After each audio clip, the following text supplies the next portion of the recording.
का हाल चाल बा भाई लोग। मस्त बा ना। इस चैनल पे हमार जौन वीडियो भी आई, एक गो वीडियो आवे चाहे दू गो वीडियो आवे दिन में, जितना आई लेकिन सारा वीडियो भोजपुरी में आई। जी हाँ, काहे कि चैनल का नाम का है भोजपुरिया माजा।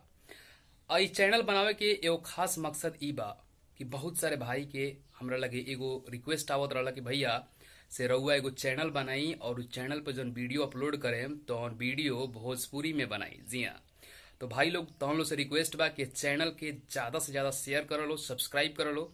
और ये जोन वीडियो आज होके वाला बा ना, ये बहुत ही ज्यादा खास होके वाला बा। तो चला बिना किसी देरी के वीडियो के स्टार्ट कइल जा हमनी के, ठीक बा। बता दें कि पावर स्टार पवन सिंह के एगो बहुत ही जबरदस्त गाना, जौना गाना के नाम है जमाना कहेला पवन सिंह। जी हाँ, ओकर टीजर मतलब मस्ती वाला डांस यही चैनल पर हम रिलीज कर दिला बानी। अगर वो वीडियो नहीं खा जा देख ले तो डिस्क्रिप्शन में वीडियो करके एगो लिंक मिल जाई, जाके वो देख ल कितना मस्ती में पवन सिंह जी झूमा तारे वो वीडियो में, ठीक बा।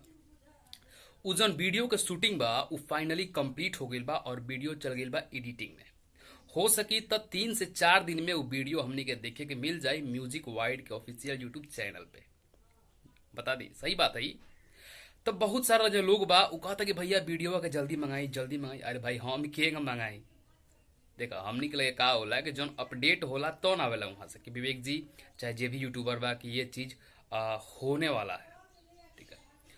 तो कहे का मतलब ई बा कि जौन भी अपडेट हमनी के लगे आई उ तहन लोग के लगे सबसे पहले हम पहुंचा देम। लेकिन भाई तहन लोग से रिक्वेस्ट बा कि ये चैनल के ज्यादा से ज्यादा शेयर करा जा और बताओ लो कि भोजपुरी में वीडियो जन्म बनैनी है तो हम लोग के कितना अच्छा लगला और के सहमत बा कि हम चैनल पे भोजपुरी में वीडियो बनाई। कहे कि चैनल का नाम का बा भोजपुरिया माजा। सब्सक्राइब कर लो, ज्यादा ज्यादा शेयर कर लो वीडियो के। चला मिला था नेक्स्ट वीडियो में, तब तक दलो अपना भाई की इजाजत। जय हिंद, वंदे मातरम, हर हर महादेव।